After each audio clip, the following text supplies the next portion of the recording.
2017, and I'd like to start with the Pledge of Allegiance, please. I pledge allegiance to the flag of the United States of America and to the republic for which it stands, one nation, under God, indivisible, with liberty and justice for all.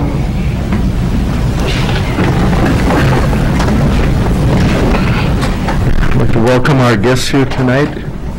We do have a few corrections on the agenda.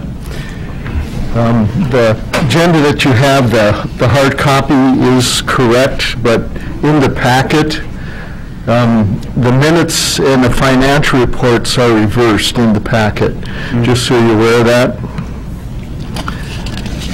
Also, turning to new business, 6. This would be 6J. And the item is citywide health insurance.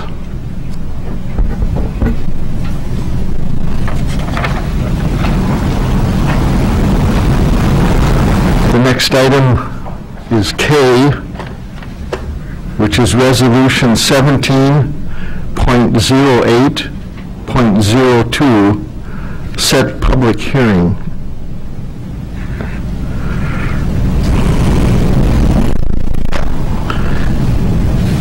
Under number 7, reports and correspondence, item B, the park board minutes.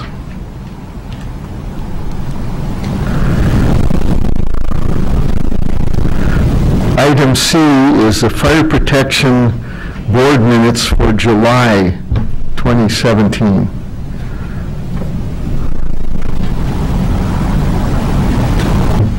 Then item D, our thank you cards. Timothy, do you have any other corrections, additions? Anyone else on the council?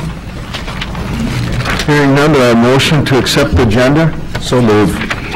Have a second? I'll second. All in favor, say aye. Aye. Aye. Opposed? Motion carried. 2, consent agenda. 2A, minutes for July 12th, 2017 City Council meeting minutes. Do we have any discussion or questions on the minutes?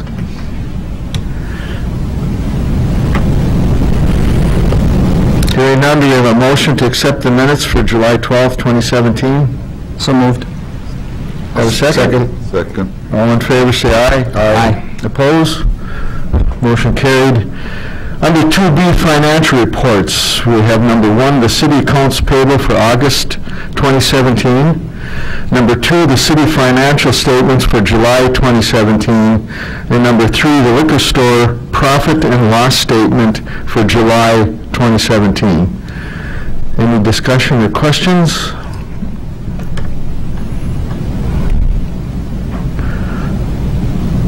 Hearing none, do we have a motion to accept the financial reports? So moved. Do I have a second? I'll second. All in favor, say aye. Aye. Opposed? Motion carried. I should state there was one other mistake in your packet, and I don't know if it's on the larger packets that were handed out, and that is the date at the top. If you notice, it says July of 2017.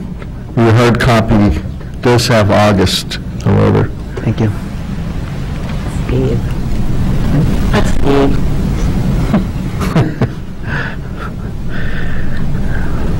We'll tell you later. Okay. Number 3, public comment. This time reserved for comments from the public on matters not listed on the agenda. Please keep comments to 3 minutes.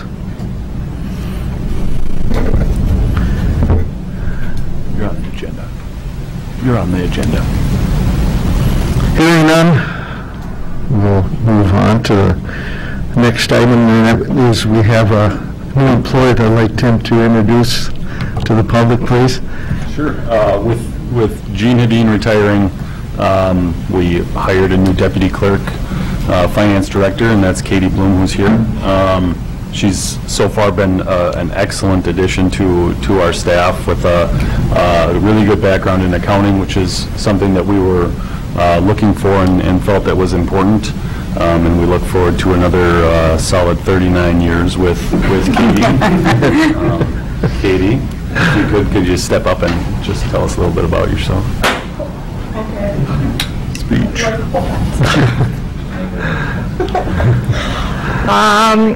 Well, I am not from Moose Lake. I live in Carlton. I went to school out in South Dakota.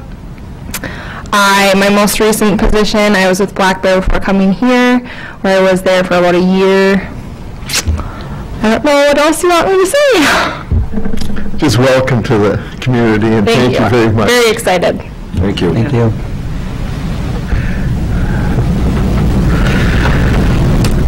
Moving on to number 4, department reports. Number 8, the police chief, who's not here at the time. Bryce was going to be gone tonight, so just a couple of quick items. You can read through the calls and all of that, but I do think a big thank you to the police department for all their work with Agate Days, Art in the Park, the car show, the Stampede, all of that. According to Bryce, everything went very well. National Night Out was a large success, again, as it was last year. The road construction doesn't seem as though it has caused many issues for our police department. I know that there are issues for drivers and things like that, but the police department has not had any major issues with the road construction. Any other questions, like he says, you can certainly let Bryce know. I think the total calls in the report, 152 calls for the month, which is a very busy month again. And thank you to the police department. Anything on part-time police officer, Tim? Oh, yes. We have hired a new part-time police officer, Ray Couture, thank you. He works for Fond du Lac currently, I believe.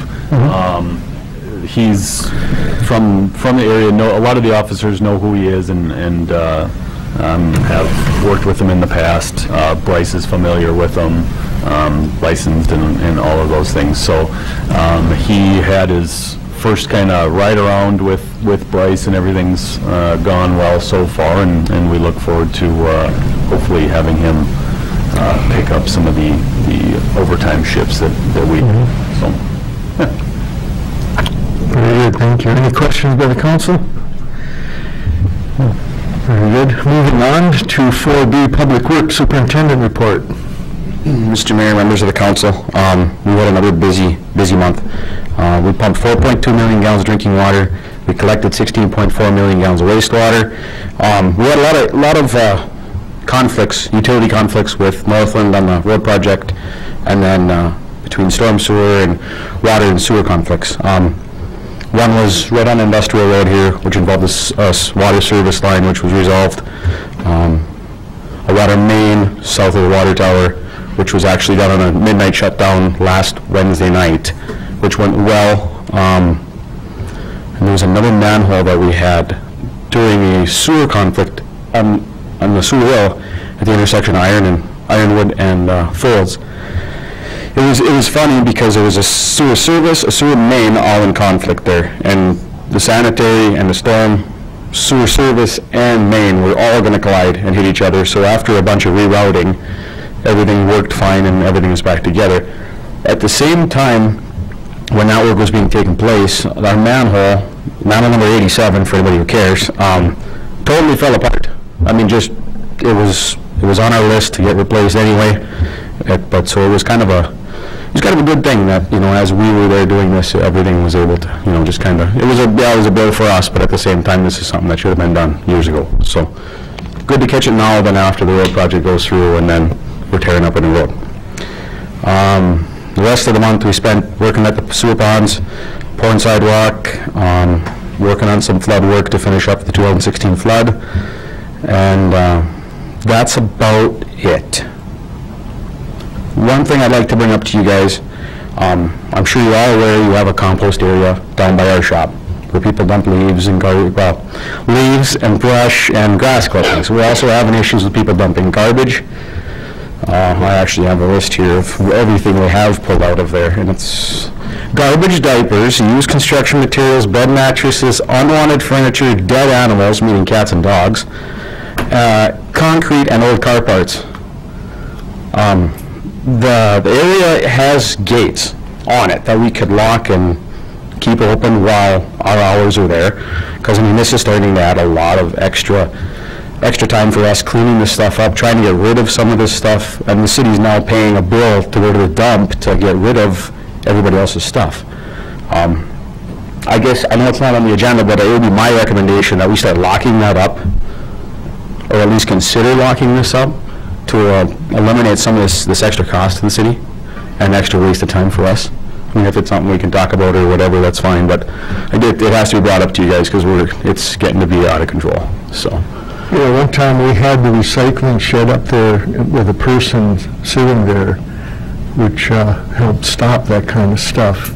Like having it open the same hours the recycling shed is? Yeah. That's a good idea. Just an option we could think of.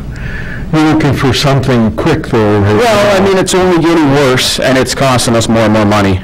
You know, I think we ran two loads in the last 2 weeks up to Nordstrom's just of garbage to get rid of.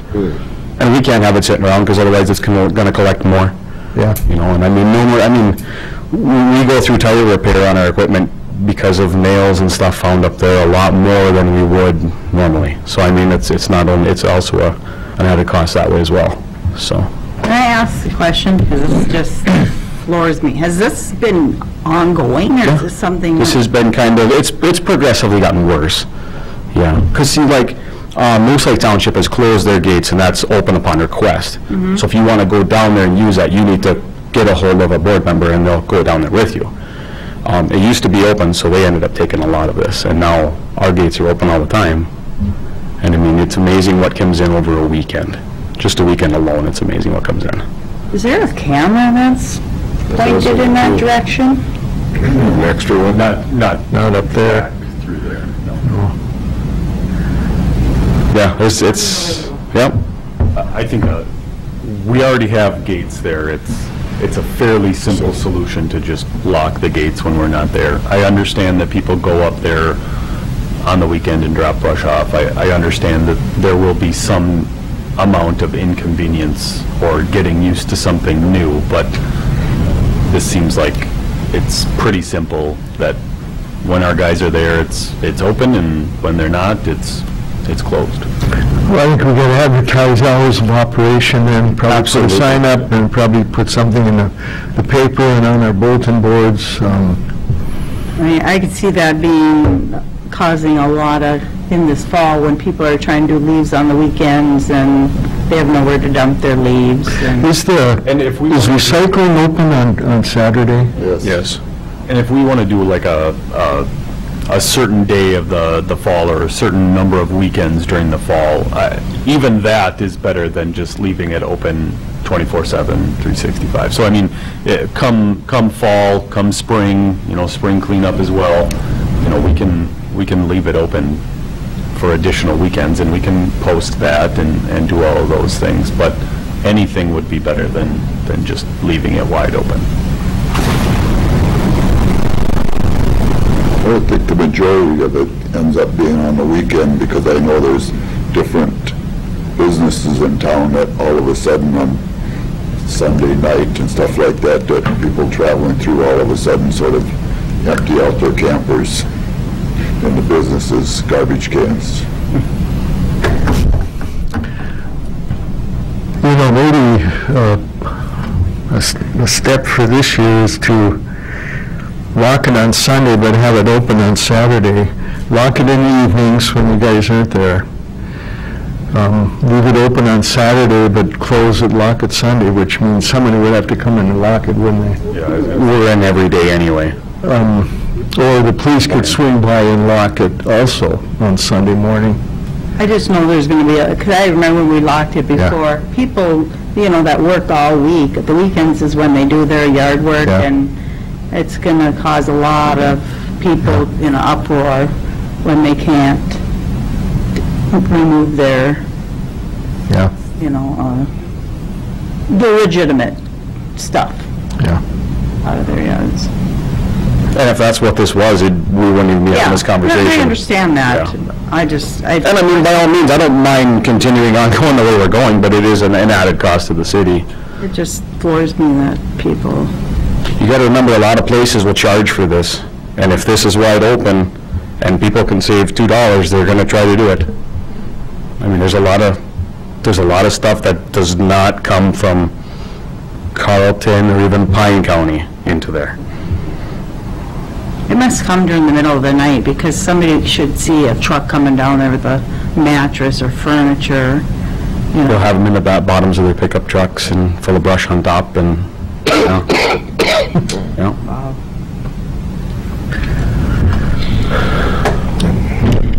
Consensus for me. Let's try it and go from there. That Saturday, that would be nice. We would open Saturday for now, for this year, and try to close, lock it up Sunday and evenings. So lock it up each evening during the week, leave it open on Saturday, lock it back up on Sunday. Is that correct? Saturday, If you could post the times. lock it Saturday Lock it evening. Saturday Yeah, night. yeah. And the police could do that, so you guys wouldn't have to be running in and out for unlocking and locking that. I mean, honestly, if people are that, you know, the fence isn't that high, so if people really are gonna wanna chuck stuff over it, they will, whether it's locked or not, Throw it at the gate. you know, or leave it at the gate, so. Anyway, to set cameras up around I that gate. mean, that's my thought, is to Eventually, put a camera up there and get a license plate and make a Most all visit. of our cameras are, well, all of our cameras are run on fiber, so, Also, getting that access up there would be impossible. well, not impossible. Well, expensive. Spendy. Yes. Say the same thing I say in our technology meetings, which is I would really like to get the projects that we already have done, and then we can consider any new project that we want, but I'd like to get the ones that we have now done. Just a thought, you do have fiber at the new building, The new lift station. at the new lift station, if a camera was put anywhere, but then you wouldn't be able to see into it to see what they're dumping. Right. It wouldn't help any. I just know if they're eager enough to dump it, they're gonna dump it outside or throw it over a gate, and, you know, if they're doing this in the night, so, I don't know, it's worth a try to, you know, Stand, It does. yeah, stop a little bit, and may have to move the recycling shed back up there again and match the hours like we used to. And it was, and it is open Saturday, I didn't know if the recycling was. But that's something to, I guess, consider. Thank you. Okay, thanks. Under 4C, City Engineer, Local Road Improvement Projects. Mr. Mayor, members of the council, I had a discussion with Northland on Monday this week. They're tentatively planning to start midweek next week. The foreman that they're going to bring in for the project is finishing up a project this week, and Lance, the project manager, thought it would probably be about Wednesday when he would be on. I reminded him that he needs to put up a sign at both ends of Kenwood to inform the public when that construction's going to start, and he was supposed to get that put up today or tomorrow. So hopefully next month we have a report that they're 50% done. He did submit his shop drawings for the storm sewer structures, and those were all edited and approved, so he is moving. And I guess I had a conversation, I'm glad he didn't tear up the road and not move in and get it done. So he plans on, once he starts, he's gonna stay with it. It'll be a totally separate crew than what's in town doing the 73 work. That's been his plan, and I kinda like that plan, so. Yeah. Great, thank you. Is there any questions? Well, thanks, Steve. Thank you. Sure. Under 4D, Chamber of Commerce updates.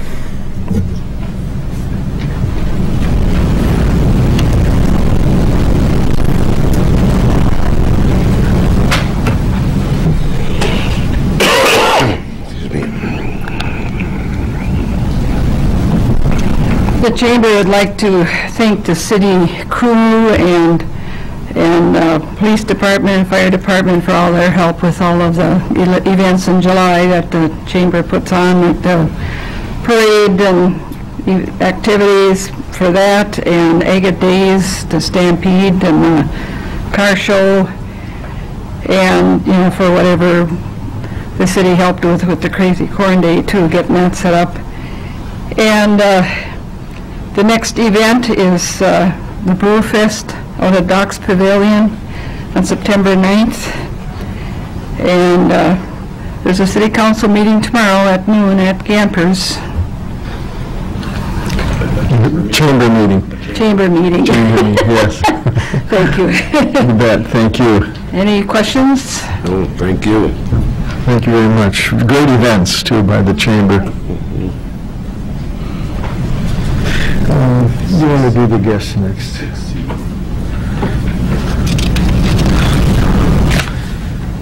So 6, we're going to jump ahead to do some of our guests. 6C, Oktoberfest Brewery temporary license.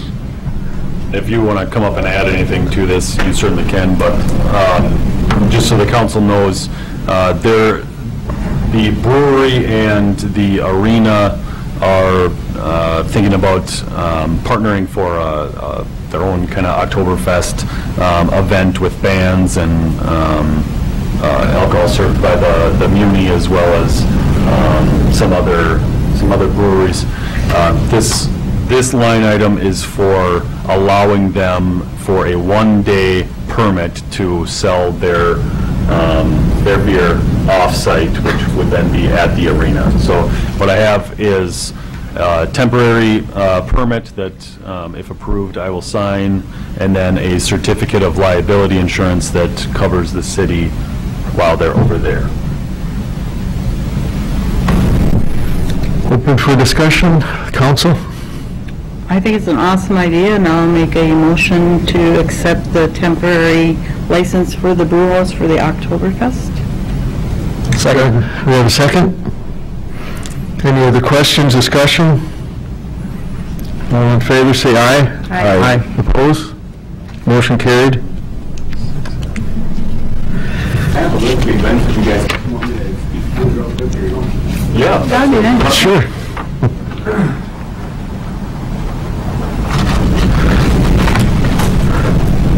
Mr. Mayor, City Council members, so sorry about how I'm dressed, I'm blue today.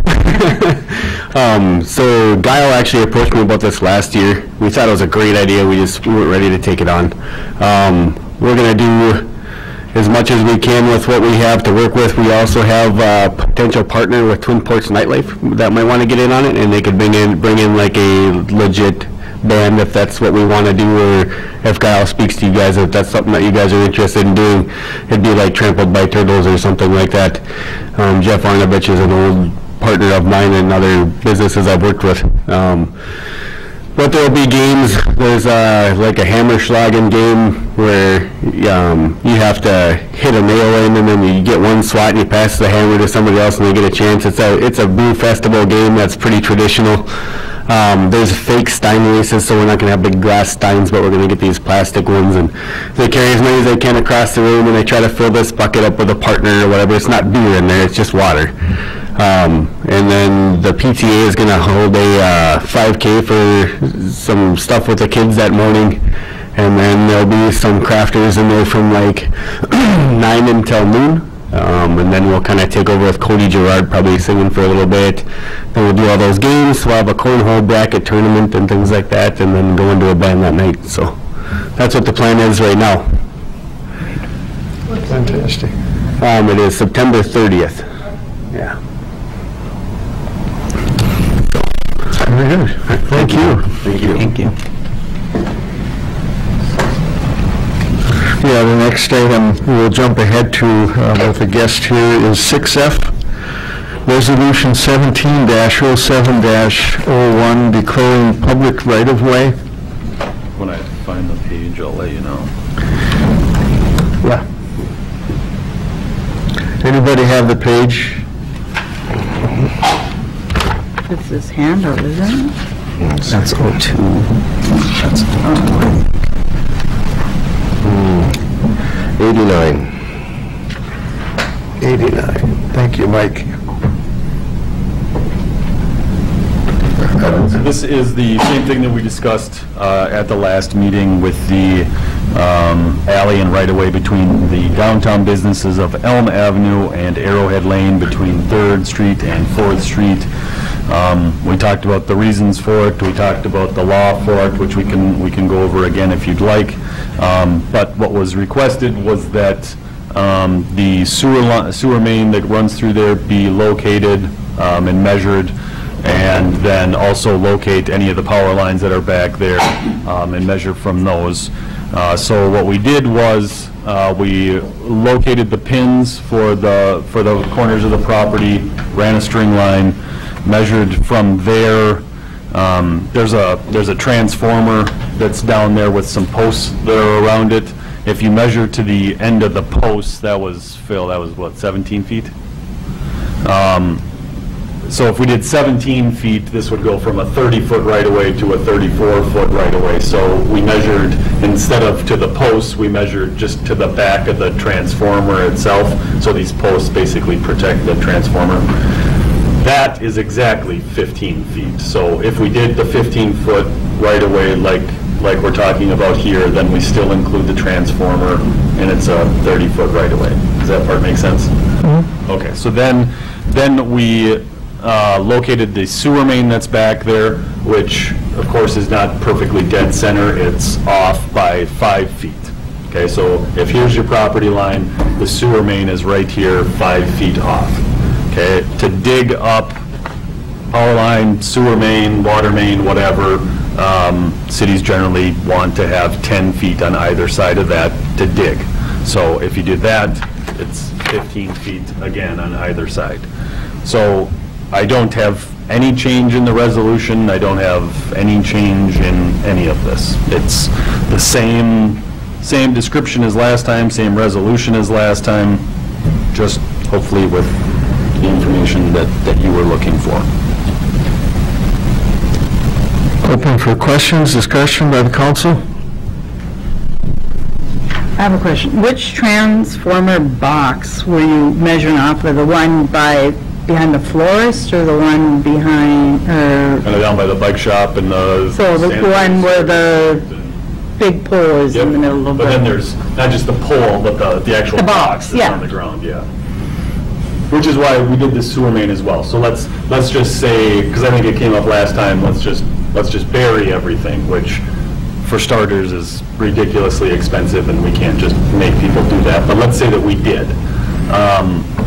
And we got that out of the way, then we measured from the sewer main, and it still needs to be 15.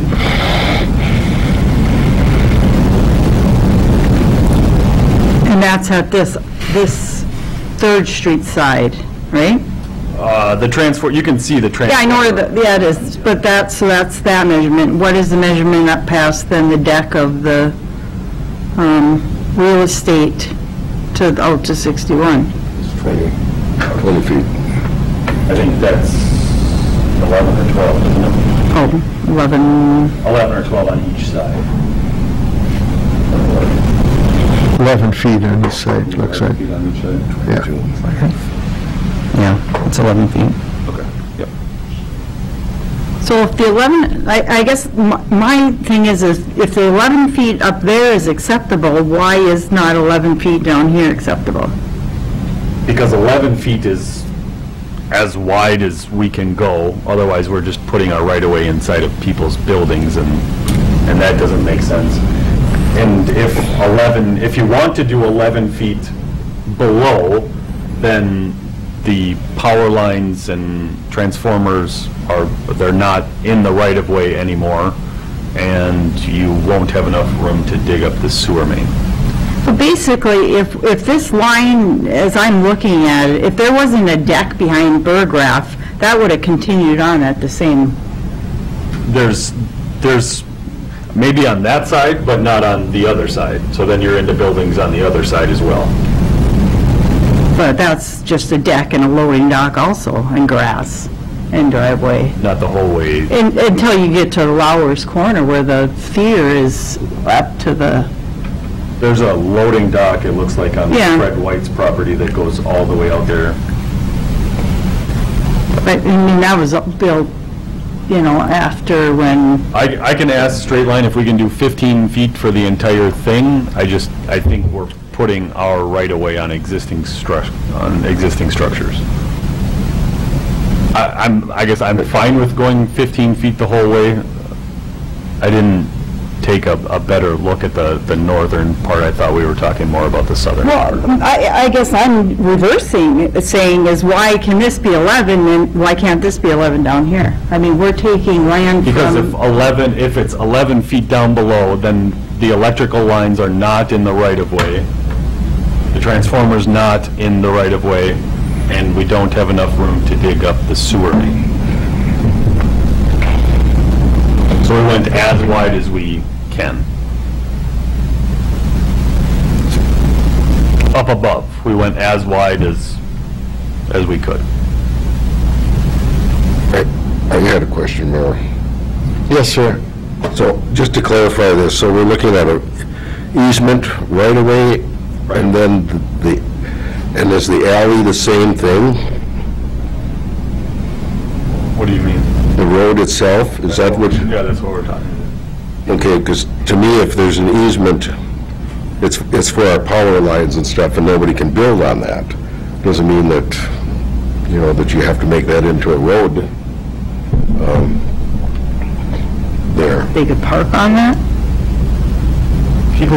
People park in alleyways all the time. Well, yeah, I understand that. So what I'm saying is, so if it's 30 feet here, do we have to blacktop it 30 feet, then 22 feet up here? Or is it just an easement that we're looking at for? We're not blacktopping any of it. Okay. I guess I'm confused. Do you guys want it to be That's skinny? what Well, I guess my issue is what he brought up last, I forget your name, I'm sorry. Nate, brought up, you know, we basically are taking land of his, and, you know, I mean, he's got land he wants to build on, and he bought it that way, and we're preventing him from being able to build on that? The way you wanted to? Is that what you were saying? That's what I understood. I think, first of all, the infrastructure has to be protected. That's number one.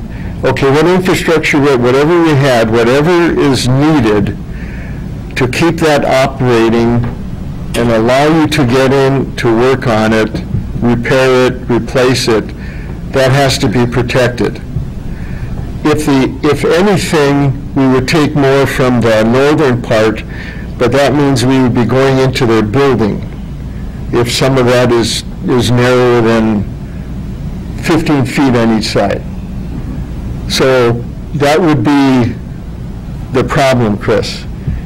Would we take easement into their buildings and into their decks and into their loading docks? You can't. That would be the only question. To me, the infrastructure has to be protected no matter what. That's the only reason we're doing it for. And I understand that, but doesn't that run straight down the middle of this from? No, they offset, the electrical and the sewer are not. So from the top, when you get down here, it's offset then? Right past Burgraff's? Is that where it moves over? I'd have to ask, Yeah, I guess it's not a straight shot through there from manhole to manhole. It's straight, but the way the manholes were pointed together, it's not straight through that easement, no. And maybe I guess I didn't know that it was going to go this way. Perhaps we should back up to how this actually went, because while I appreciate Nate coming here and stating his case, at the Monday after this took place, Lois called. Clearly, this was such a big deal. Lois called by 8:20 in the morning, and by 9:30 in the morning, there was a meeting scheduled with every single business on this road. Every one of them was there.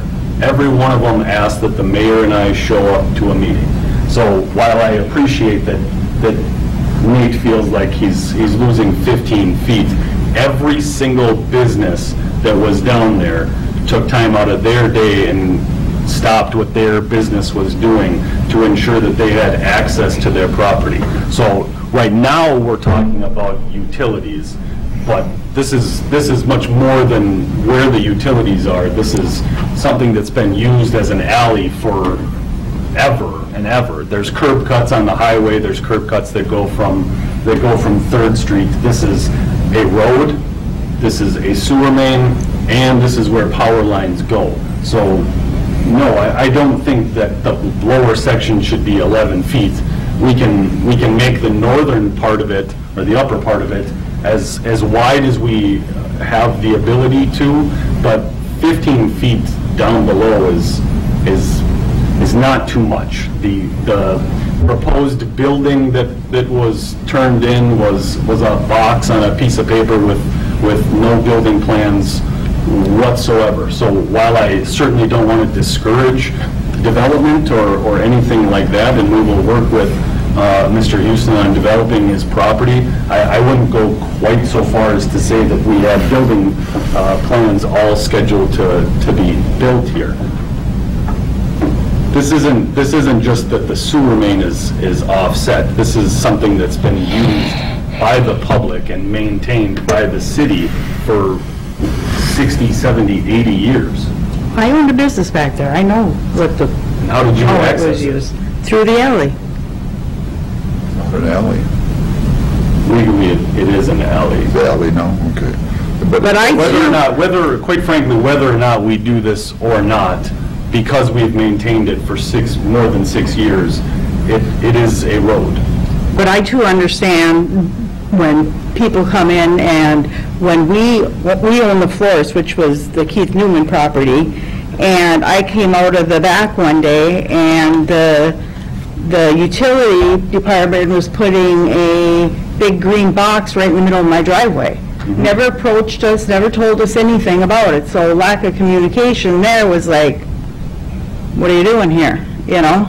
So I do understand, you know, the frustration of utilities have to be there and their easements and right-of-ways, but I do also understand, you know, owning property too, and what little you have, you know, you want to utilize all of it. So, that's all I have to say.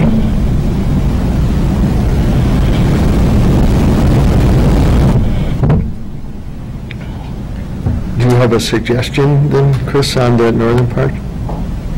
No, I'm not saying, you know, make people take decks off and widen it up there. I just wonder, as I sit here and look at it, why this is usable at 11, and then all of a sudden we need this huge, because people can drive through at 11 up here, they certainly can drive through at 11 to get into every single one of these properties and back out.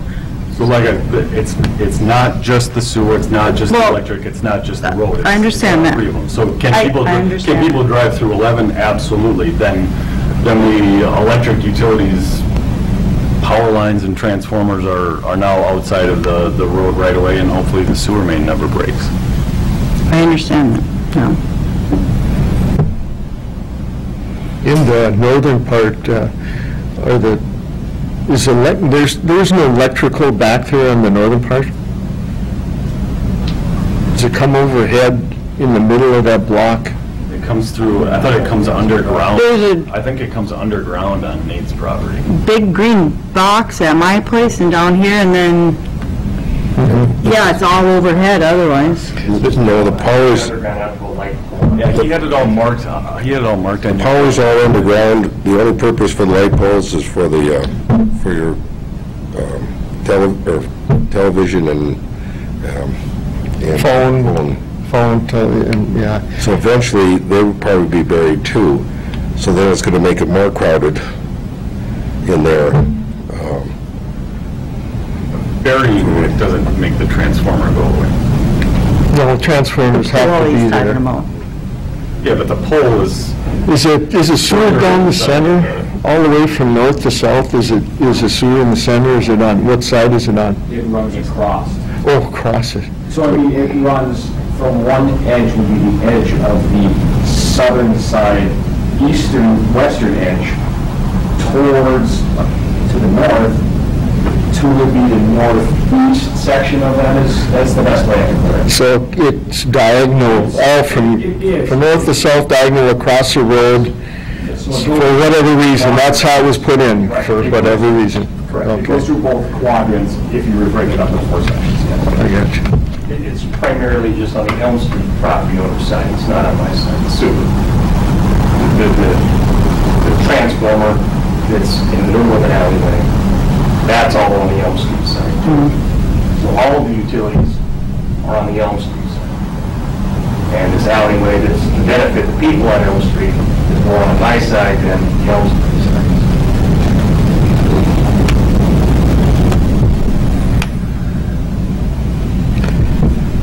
Right, well, I think we got all the information. Council? Mayor, the rest of the alleyways are in town are, what, 20 feet wide in the original plat? I would say that almost all of our alleyways are handled exactly the same way as this, where they're not even platted. But I mean, if they were, normally it's 20 feet From for center? the, So 40 feet total? no, 10 feet on each side, like for our power lines and stuff for easement. Well, that's an easement, not a road. And that's what I'm talking here. It's like two different things to me, because we're talking easement and alleyway, road. So why can't the easement be as wide as you say there, but the road be the same width all the way through? We can make it whatever we want. Frankly, it's not our cable, not our television, and not our power. The power company can get their own easement through, back through the city council. You It's still bad, don't have yeah. 10 feet to dig your sewer main, so unless you want that to be less too, I would say just pick a number at this point. So what do you need for width of sewer replacement? There's a state standard on what it is, and I do not know what it is off the top of my head, but that's actually by the time you get done shoring down the bottom of the trenches. And again, I don't have any problem with that easement, but it's just the road right away. Why do we need to have it wider down here and narrower up north? Just like what I you're guess saying. that's more what I'm trying to get at, is I don't, Because it's as wide as we could make it in the north. Because of his existing structures. And building, you got a building and you have a deck and you have Loading dock. a loading and I dock. guess that's, I understand that, but I just don't understand why this slice on this side all the way down has to extend. I believe all roadways has to be a minimum of 30 feet. And I believe it, for access purposes, for emergency vehicles and emergency response, they need more than 20 feet. Because at an emergency situation, you need more space than 2 vehicles. You need space for basically 3 vehicles to get through alongside each other. On a roadway or an alleyway? If it's considered a road, so it's 3. But this isn't even a main road. Yeah. It's a, Whether this is passed or not, city still has control of this, correct? Yeah, I think he's more so wanting to know first where can the posts be? Not that we're going to have you move them a third time, but where can the posts be? Where can he build? Because this will make a difference on when he does turn in a building permit and when he does, I would assume, get a variance or a rezoning or anything like that, this will have an impact on all of that. So while we don't technically need to make a decision, it has impacts later on. So it'd be advisable to make a decision here tonight so that he can work with some direction and get his paperwork in, start your project. I imagine you're waiting to hear.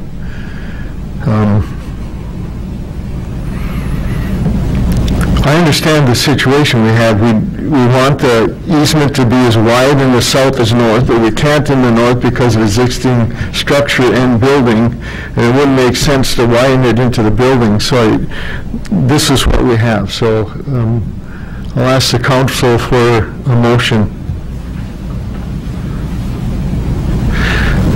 I'll make that motion as it shows here on the 15 and 11. Do I have a second? I'll second it. Any further discussion, questions? Again, I'm confused on, we're talking about two different things here, to me. There's the roadway itself or alleyway and the easement for utilities. You're correct, Mike. And that's the dilemma. So what are you making a motion on the easement or the roadway? Neither one. It's as presented. As presented, if it's correct? as presented, there is no easement, there's nothing. It's all within the road right of way. We don't have easements for things in the middle of our roadways. But it says that right here. But that's fine. Any further questions or discussion? All in favor, say aye. Aye. Aye. Aye. Opposed, say no. Nay. Do you have that documented? Motion carries. So moving back. Pardon? To 6A, Geo Street Construction Bond 2017A. Nate, thank you for coming here tonight. This starts on page 63. Excuse me. Council, I'll just pass out, and this may be on your computer already, but... Thank you. Thank you. Get one more thing. Thank you.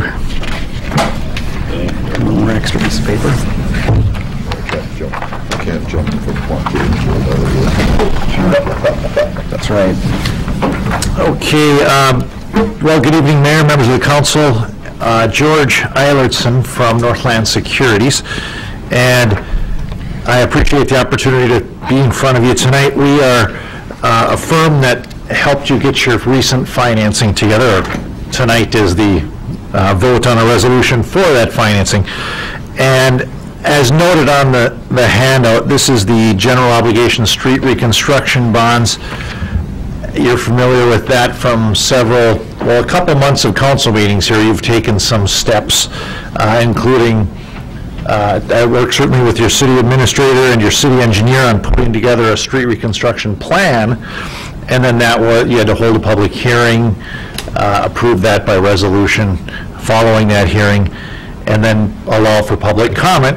And so we're at that point of approving the financing. So that's what this handout is. It's an overview of an 8-year financing. The city will net $400,000 for project financing needs. This is, of course, the city's share of the South Kenwood Avenue, 3rd Street, and Highway 73 project. And so had a nice conversation putting this together with the local bank, First National Bank of Moose Lake. So they are the ultimate purchaser of this financing. And so Mr. Peterson over at the bank was very helpful to work with. What we've got is a fixed interest rate of 3% for the life of the issue, and the bonds are callable at any date. So that's a nice flexibility for the city in that if you feel the need or you've got the ability to pay the bonds down, you don't have to wait until a future date. You've got the ability to do that at any time. The page that I'll just direct you to is page 4, which is the final bond schedule. As I noted, this is the 8-year financing term at that 3% fixed rate.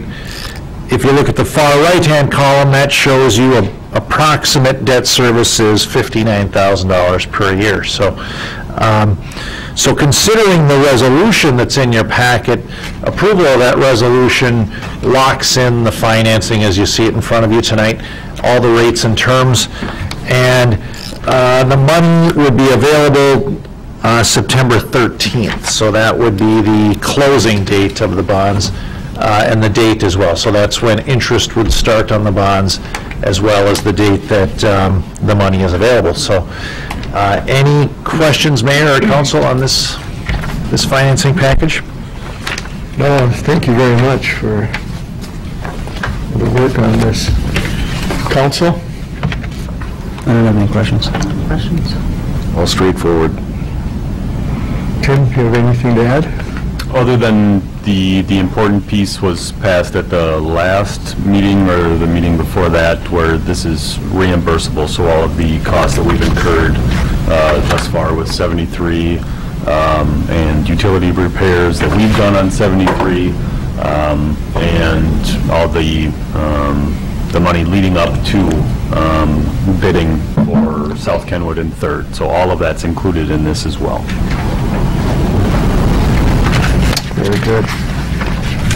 So we're looking for a motion at this point. Excuse me, if there are no questions. I'll make a motion, we approve Resolution 17.08.01. Do I have a second? I'll second it. Any further questions, discussion? All in favor, say aye. Aye. Opposed? Motion carried. Terrific, thank you, Council, and Tim, thank you for that additional comment on the reimbursement resolution. I should have stated that. That was something, as noted, that you perhaps were wondering, what was this resolution a couple meetings ago that allowed you to pay yourself back? Because sometimes the timeline of when you start incurring costs and when the bond proceeds are available doesn't always sync up. So again, September, first part of September, when you get this, these dollars, you can pay yourself back. So thank you, and enjoyed working with you. Thank you very much.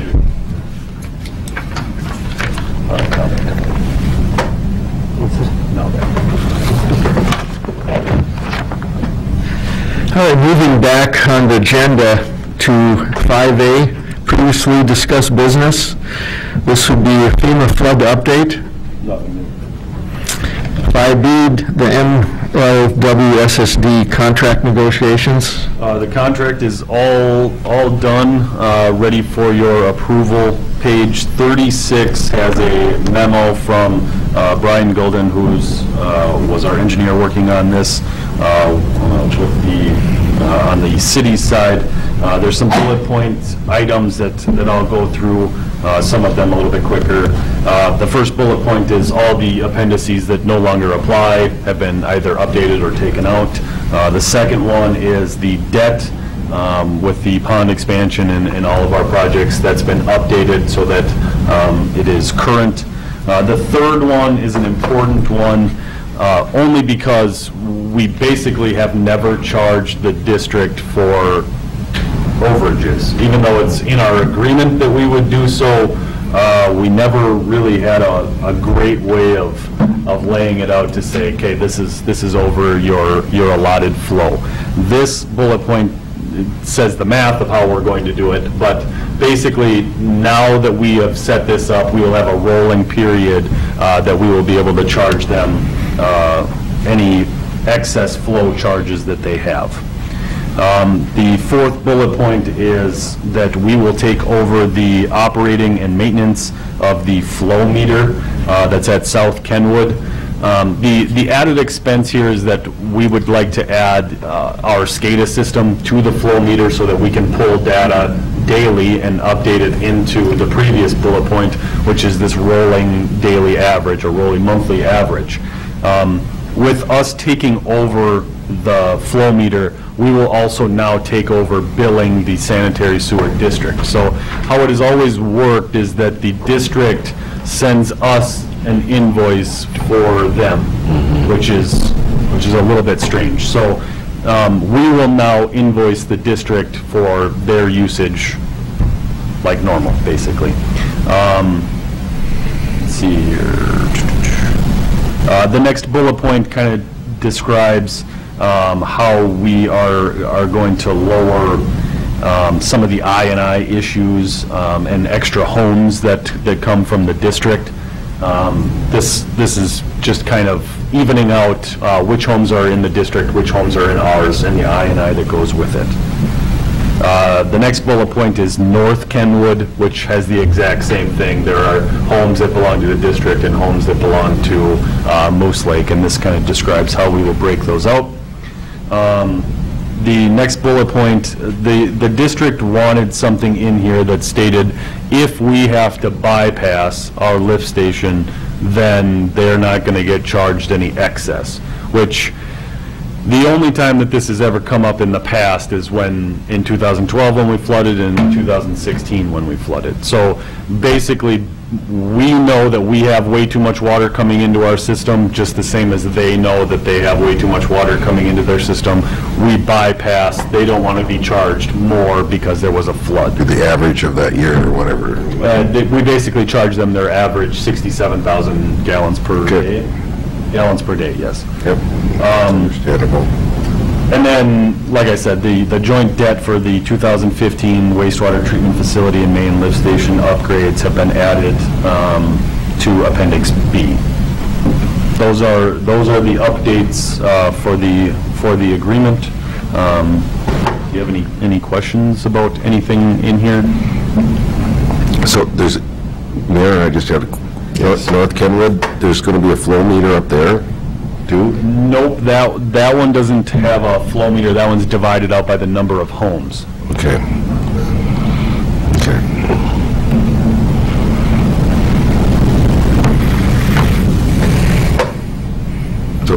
So we don't provide the water to those homes then? Or do we do provide water to some homes on... Some homes, okay. On the west side of North Kenwood, yeah. Yep. And the west side. Again, this is open contract unless we or they want to enter in. As far as the rate goes, the rate changes kind of the same way that the rate changes with the prison. So if we have an across-the-board rate increase, it applies to the district. If we have a project that is because of the district or improves things for the district, we will re-sit down and go through the debt schedule and all of that. Very good. Yeah, this looks like some nice work here. Thank you for getting this done. Ryan, that was a lot of work. This makes sense. Any other questions by the council? I just have a question. Is there any payments that haven't been made, or is everything squared away? There are payments that haven't been made, yes and no. So the reason that we are getting the flow meter for free is because the district has never paid excess flow charges. And instead of arguing about the math on it, which we tried for a little while, and it started off up here and went down here and then went up. Instead of doing all that, we're just going to say we're going to move forward with the flow meter being turned over to the city. The city's going to add the SCADA system, and that's how we're going to move forward. That flow meter, that what would you call it? That it's contained in that whole project for that was probably 40 to 50,000 No, to install that, correct? We had them budget out, if we just wanted to replace the whole thing, it was like 120,000, it was like 120,000. Okay, when it was initially put in, the one that we're taking over. Talking about the one by Mercy Right. Hospital there. Yeah, so it is quite an expensive piece of gear. So hopefully that covered some of the costs that we incurred by taking their excess. And, yeah. So, You're looking for a motion to accept the contract? I'll make that motion. have a second? Second. Any further discussion, questions? All in favor, say aye. Aye. Opposed? Motion carried. Just a statement, anybody has completed their business and wants to leave, they certainly can. Not you, Katie, you have to stay. 5C, excuse me, I shouldn't embarrass you in front of the whole community. Arena project updates, grant amendment.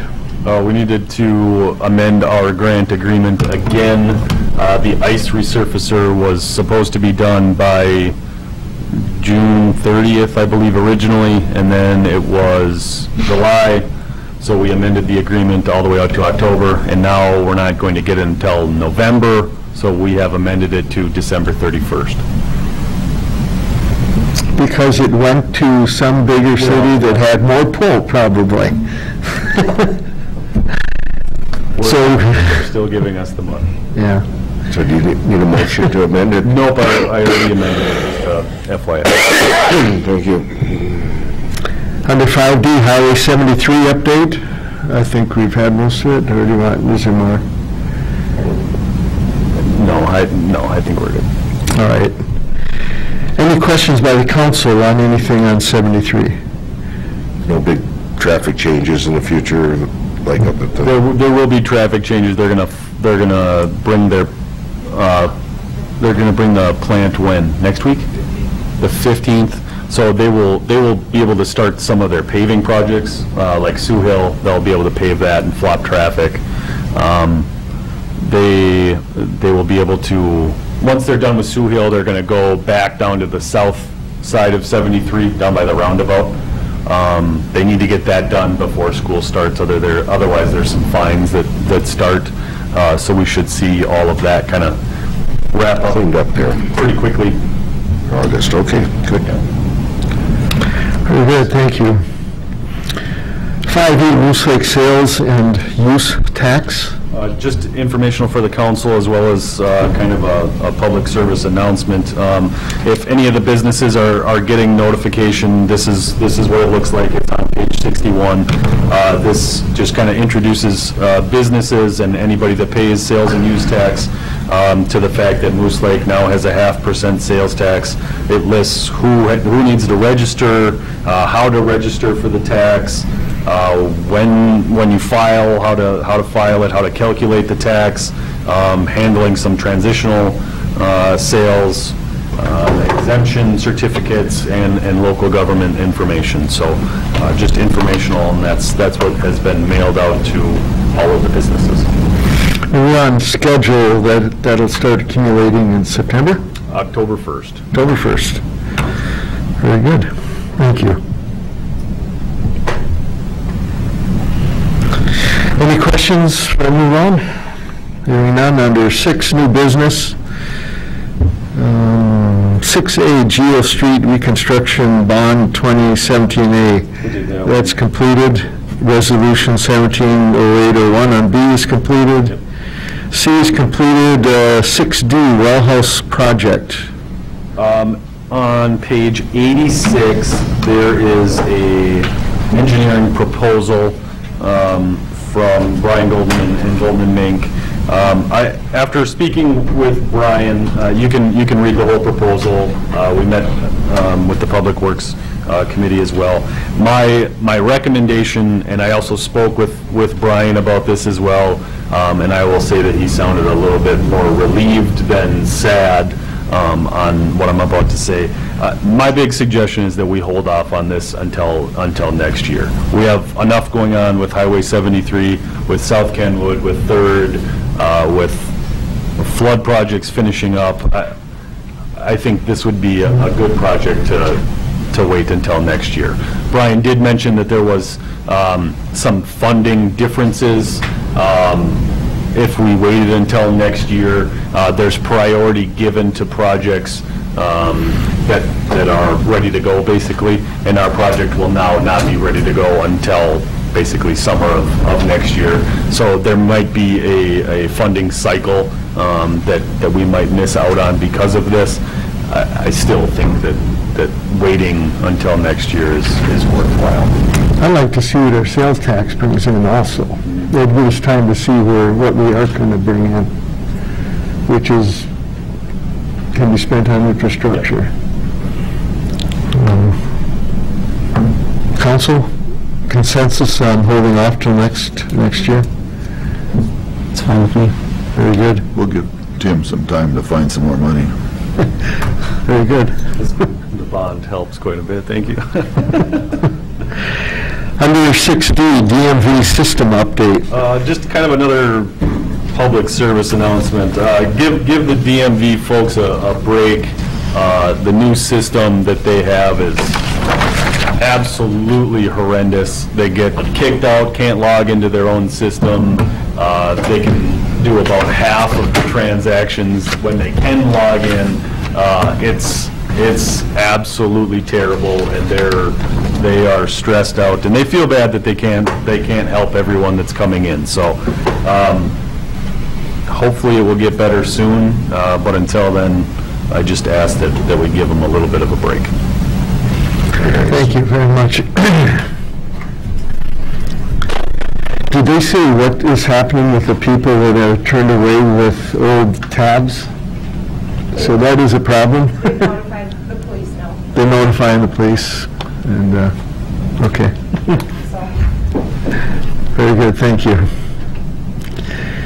We have completed 6F, 6G, Moose Lake City Township Consolidation and a Financial Planning Agreement. I went to the town board meeting this past month to bring up the idea of consolidating the township and the city. It was not received great, but the big ask at that meeting was that the board chair, myself, the mayor, and the former town clerk could all sit down and just have a conversation. So that they did agree that we could all sit down. So we sat down, met with Steve Aldrine. Who's the town board chair, and Gail.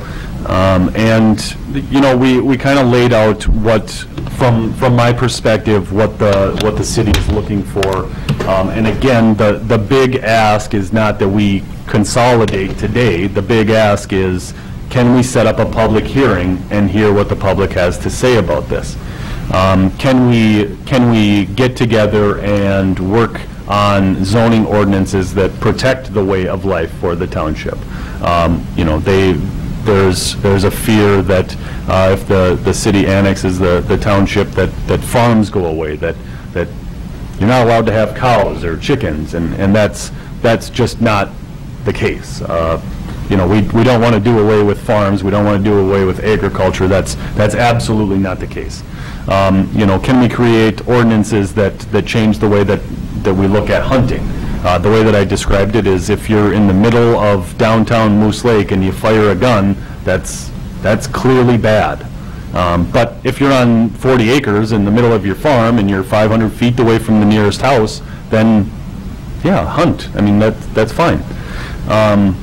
The one item that was brought up at the township meeting that I did not think of was there will need to be a change for liquor licensing. Gampers, Gampers has a liquor license right now. We certainly don't want to annex the township and then start putting people out of business. That, again, is not the purpose of this. And then finally, probably the biggest thing that always comes up in discussions about annexation is how property taxes will be handled. And I'll get into the financial planning agreement is basically, I would like somebody to be able to study this and speak intelligently about how we would like to handle the property taxes. And how I would like to handle the property taxes is by creating a rural taxing district. Rural taxing district allows us to basically create two separate taxing rates and taxing districts. It allows us to not only ease into the township being part of the tax that the city has, but also keep them, frankly, keep them separate. If you have a 100-acre farm, it's not the same thing as living in town. So, but there's more than that in this financial planning agreement. There are things like the sanitary sewer district basically takes what we charge them and then increases that and charges their customers. So there are fee savings as well as taxes to look at as well. One of the things that I talked about with the township is that just to kind of prove that this isn't about money, is the amount of increase that would come from local government aid has a bigger impact than just the property taxes. If we just left property taxes alone at zero increase, the local government aid that the state provides would make a bigger difference than property taxes would. So this isn't about money. This is about the city being short on space, on feeling like the residents of the township are part of Moose Lake and part of our community, and wanting to all be one community. We talked about things like the police department. While I respect the Carleton County police force, if there's only 2 deputies on, it's kind of tough to always be in Moose Lake Township. You know, if someone calls the police department or calls 911, sorry, in Moose Lake Township, it can take a while, frankly, for somebody from the county to get out there. So more often than not, or all of the time, the Moose Lake Police Department responds. There is no tax dollars coming to help offset that cost. It's just the Moose Lake residents that pay for that. The library, anybody can come to the library, but again, only the taxpayers in Moose Lake pay for that. The parks, the trails, all of that is technically open to the public, but it's the Moose Lake residents that have to pay for it. All of these things are reasons to consolidate the township with the city, but property taxes is not this thing that we're after. So, with all that being said, item GA is financial planning agreement, and what this agreement does is allow somebody much smarter than me to handle this. It allows us to have Northland Securities draw some lines on some maps and figure out how we can legally create a rural taxing district, how we can figure out what the fees associated with township residents will be if they were within the city rather than in the township. It goes through what they propose to do, which is look at annual audits for the city and the town, look at budgets for the city and the town, fee schedules for the city and the town, property tax data, including lists of parcels, and the taxable market value and net tax capacity for the parcels. Projection for future development within the annexation area resulting in an increase in the tax base. Item 2 is kind of a big one. Create a database using parcel data for the town provided by the city. So if we create this spreadsheet, we pay for it basically once, but we can use it into the future as well because we will always have the parcel data information ready. And we can use it to to analyze any kind of scenario that we want. So if one person says we want to leave the taxes with a 0 increase, we can look at that versus all the way up to meeting what the city is, or meeting in the middle. We can look at any of that. Number 3 is to analyze the property value and the tax capacity. Number 4 is to work with city staff to identify town assets in the annexation, which is utility systems, streets, buildings, parks. Number 5 is to identify implication of annexation of the town's assets, work with city staff to estimate changes in the city's operating expenses. Do we need to add more police officers? Bryce says probably not, but what happens if we did? Do we need to add more public works department? Phil says for sure. What happens if we do that? You know, there's a number of The pros and cons. Exactly, and it goes on, and you can read it. But basically, I am not capable of putting all of this together. This is a lot of work, but it also gives us a little bit of credibility when we can have Northland present this information at a public hearing, rather than me just promising that we're not going to double your taxes. So I am requesting that we approve the financial planning agreement, and that we allow Northland to begin working on this. Council? Any questions, discussion? I think it's great. I think it's a good start. And like you say, it goes both ways, because, you know, it might not be good for us, you know. Absolutely. But it might be better for the public, and who knows? Cloquet and Scanlon found that out. You know, this has come up 30 times. Why isn't Cloquet and Scanlon, why haven't they consolidated? Because it's not good for Cloquet. It's not that it's bad for Scanlon, it's bad for Cloquet. What is the cost of this? 92? 9,500. Okay. Just so the council, 95. Yeah, sorry, 9,500. okay. Any further questions by the council on their motion? I make a motion that we enter in this agreement to have Northland do the legwork for us. Second. Any further questions? And then the township's interested in this, looking at this. Are they interested in looking at this? Absolutely, because otherwise, sitting in the town board meeting, they told me that we were going to double their taxes, and I said, well, no, we're not, and which led to basically prove it, and I can't. This is the next best thing, an actual study by a third party to get as much information as we can for us and for them, and for both communities. We do have a second. No further questions. All in favor, say aye. Aye. Opposed? Motion carried. Thank you, Tim. 6H, 2018 preliminary budget schedule. We've begun working on the budget. Department budgets are starting to come together. The wage budget will start very soon. But we will need to set up a meeting with the council before the September meeting. The September meeting, we will set our initial levy. So I am looking to set up just a working meeting. No decisions will be made, just a presentation. Thoughts?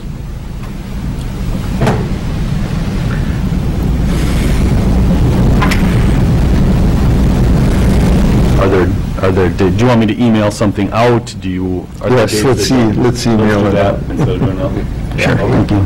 Or you could throw out a date, couple dates right now, we can. I'll look at my schedule and email something out. Maybe if you can email me or text me your schedule. I can. Not that everyone else isn't important, he's just more difficult. That's true. Just hard to get along. Very good, thank you. Moving on to 6I Park Board resignation. We have a letter in the packet on page 98. This is to Tim Peterson, City Administrator, dated 7 August 2017. It is with considerable regret that I must submit my resignation from the Moose Lake Park and Recreation Board.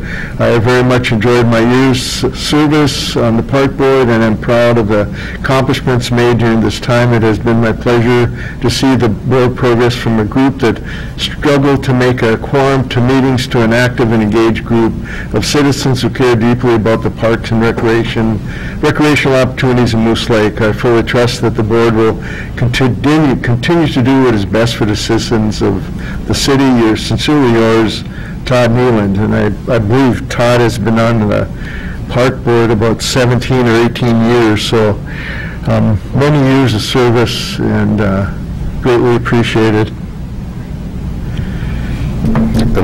All I've heard is good things about him. Good, has really made this community a nicer place to live. I want to thank Todd for that. Yeah, it's greatly appreciated. With that, I would imagine we need to advertise for a park board position.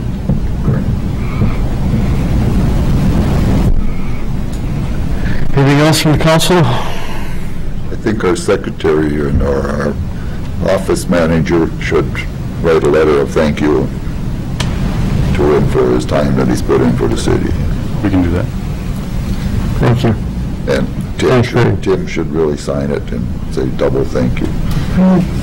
Very good idea. Moving on to 6J, citywide health insurance. I just wanted it added because last year we had the discussion, Tim really had a tough time with everything that was going on, and I know it wasn't fun, that's why you're looking at me, but I just still think that we can do better, and I know that we ran short of time. So I met with our broker 3 days ago. We will do better because we will have a better schedule. In September, all I need to do is update our census information rather than recreate it, so we have some very minor things to tweak on our census information. New rates do not come out until October for January 1st renewals, but it'll be new coverage. So what I told the broker is that I would like them to prepare different sets of plans, and instead of me bumbling and stumbling through trying to present health insurance information, he will be there to discuss the details of the health insurance plan, and then we can discuss kind of how we want to handle either staying with or changing the way that we do health insurance here. I will try as hard as I can to push the it's not the union, but it's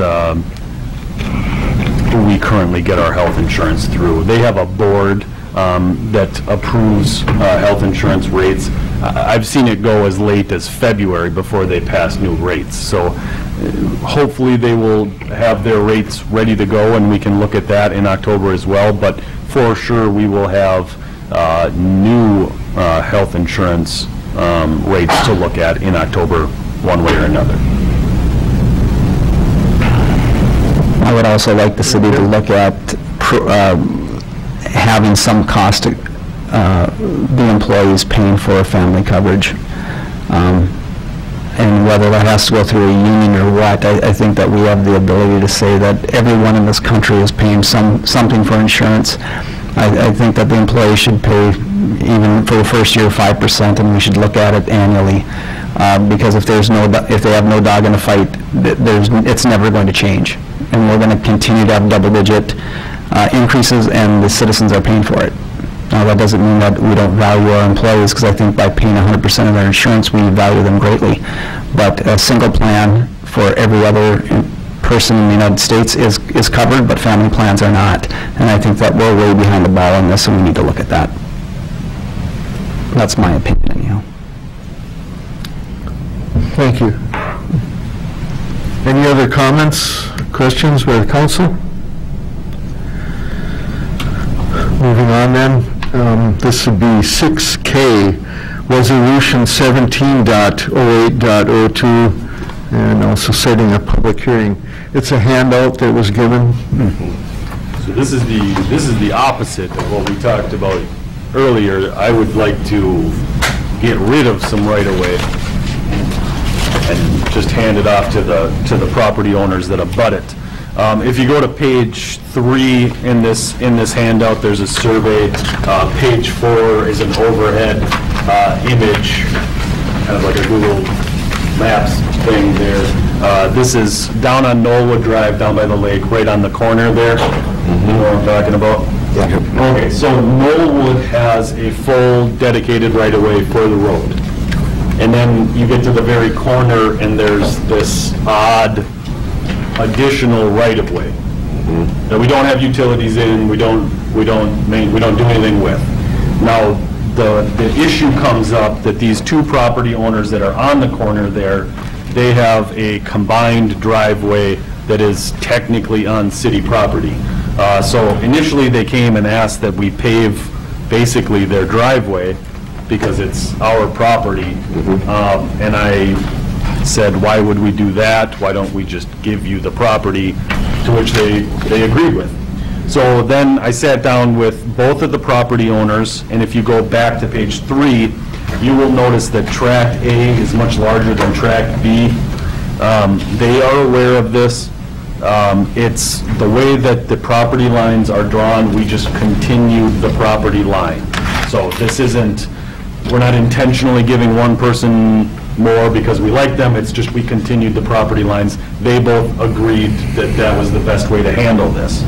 Okay, so now going back to page 1 and 2, this is a resolution that sets up a public hearing on the street right-of-way vacation of Tract A and Tract B of Knollwood Annex pursuant to Minnesota statutes 412.851.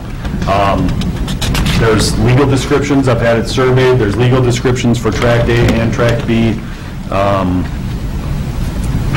Yeah, I will say that normally when you vacate a road right-of-way, you turn half of it over to this side and half of it over to this side. This doesn't work like that.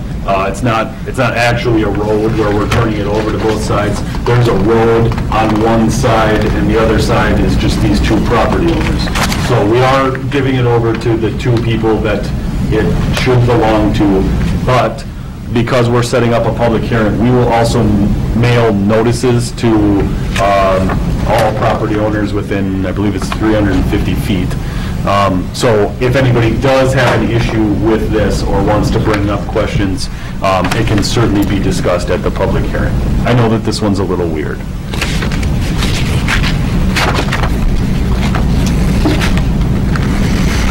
Questions by the council? The public hearing would be just at the next city council meeting. All right. Hearing no questions, we have a motion for resolution 170802. So moved. Do I have a second? I'll second. Any further questions? Hearing none, all in favor say aye. Aye. Opposed? Motion carried. Moving on to number 7, reports and correspondence. The first notes, Fire Protection Board minutes from June 13th on 2017. Set in a packet is starting on page 99. I always like to bring out the run calls. If you look on page 101, we had 29 calls for the month of June.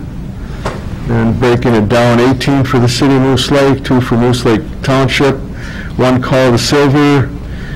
Windermere had 5, and it breaks down what some of the calls are, so a busy month. If you look at 7B, Park Board minutes, that's a handout also.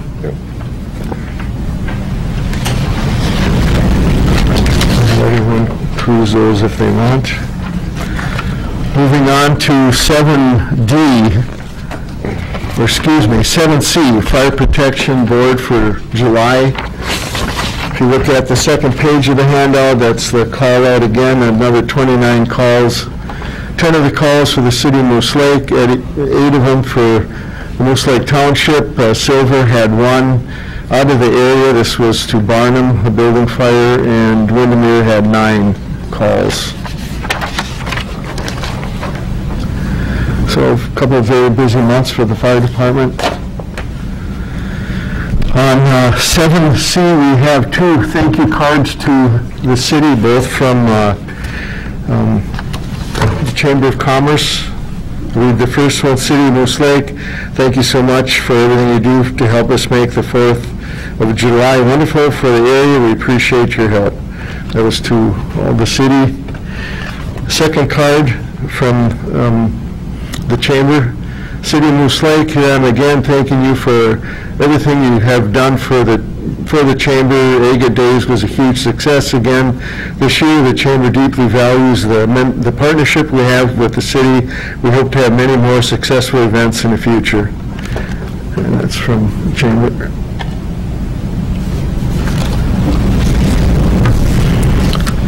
If there are no questions in reports or correspondence, I'll move on. We have nothing in the committee and board meeting minutes. Down to announcements. And number 9, regular Moose Lake City Council meeting Wednesday, September 13th, 6:30 right here. Moose Lake Water Light Commission regular meeting Wednesday, this is August 16th, at 4 p.m. in the conference room. Moose Lake Housing and New Development Authority Board August 14th at 11 a.m. at the Hillside Manor office. Moose Lake Area Fire District Tuesday, September 12th at 6:30 p.m. at the Emergency Response Center. Moose Lake Park Board meeting will be, no, that was changed from September 4th. 11th. It's September 11th. Again, that's the Moose Lake Park Board meeting will be Monday, September 11th, 6:30 right here. The Library Board meeting August 17th at 4:30, the City Conference Room. And the last one, Moose Lake Technology Committee, will be Thursday, September 7th at 9 a.m. in the City Conference Room. Mr. Administrator, any other items? You good? Do I have a motion to adjourn? So moved. I have a second? A second. All in favor, say aye. Aye. Opposed? Adjourned. I really don't think